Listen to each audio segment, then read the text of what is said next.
Manager ni Bea Alonzo, pinatamaan nga si Dominic Roque tungkol sa mga cryptic post nito. Halina't panoorin natin ang buong detalye.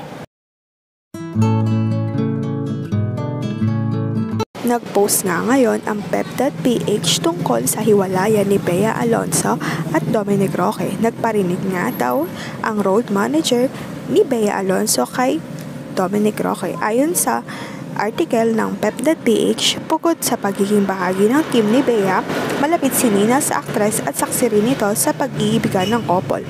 Nag-repost si Nina ng definition ng urban slang term na manipulative sad boy. Pero wala siyang direktang binanggit kung sino ang kanyang pinatutungkulan.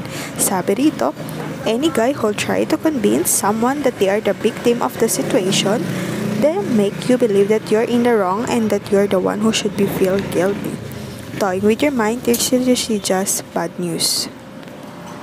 Nirepost din ito ni Ting Tuque na kilalang celebrity makeup artist ni Bea. Dagdag ng caption ni Ting patungkol sa di pinangalan ng manipulative sad boy, they should be stopped. Maiwasang may konektang post si Nina sa estado ng relasyon na Bea at Dominic.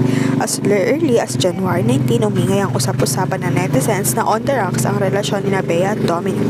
Ito ay matapos mag-post si Dominic ang solo picture niyang nakaunguso siya ng kalakip na caption na question mark. Sa comment section, napatanong ang followers ni Dominic kung may problema ba sila ni Bea. Hala, feeling ko may something sa kanila ni Bea ngayon. Time will really tell, hindi na gano'ng kakainit ang nasimulan. Napansin pa ng ibang commenters na sad boy ang itsura ni Dominic sa mga sumunod pa niyang IG posts. Kaya marami sa followers nila ni Bea ang nagpaabot ng mensahe na sana huwag daw silang matulad sa ibang showbiz couples na nauwi sa iwalayan. Namiss rin ng mga ito ang mga sweet photos ng couple.